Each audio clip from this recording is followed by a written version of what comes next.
Guys, it's Lovely, your infidelity and confidence rebuilding coach, and today we're going to be talking about 3 things I wish I would have known while going through infidelity at work. Number 1, nobody knows what's happening in your house. Not one person knows what's happening in your house unless you bring them into it. Or unless you're friends with someone or your spouse is friends with someone at your job. But that shame and guilt that you're carrying around, that embarrassment that you're carrying around, that's an internal struggle, and that doesn't mean that anybody else can see what's happening from the outside. So you get to dictate how the story plays out, who you want to know, if you want anyone to know about that.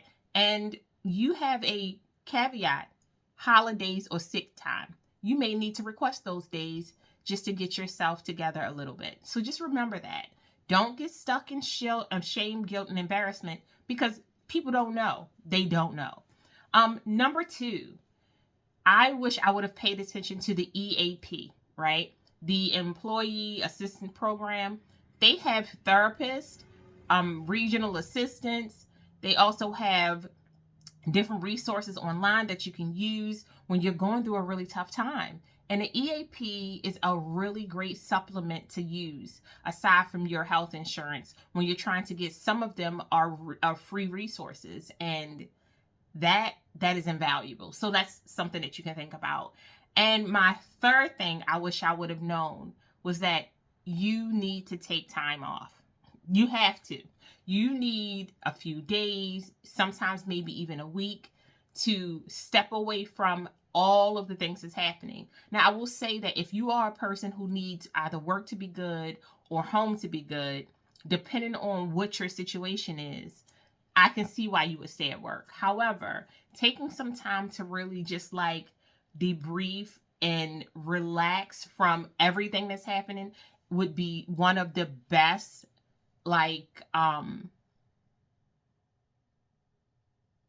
is one of the best pieces of advice I can give you, because we spend a lot of time kind of just rushing over the things that are happening to us, and you're not going to be able to just railroad this and run through it.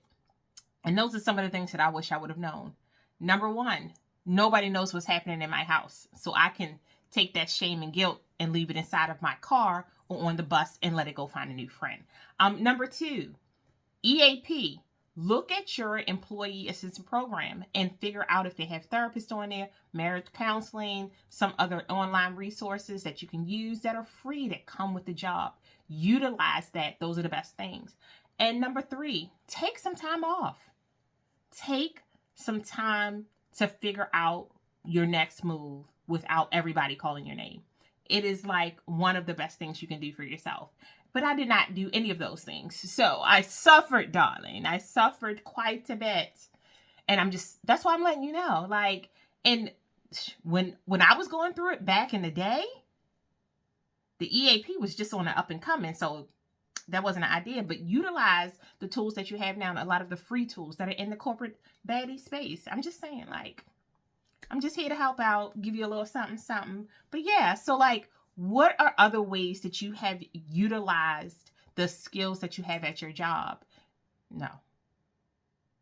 So what are some of the other ways you would like to, what are some of the other things you would like to do?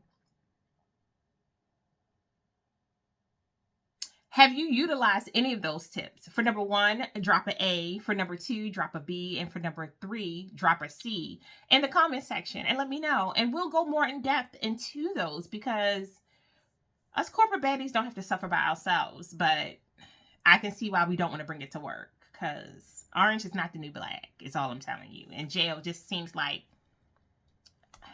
it's not as corporate as we want it to be. You know what I mean? Y'all be good.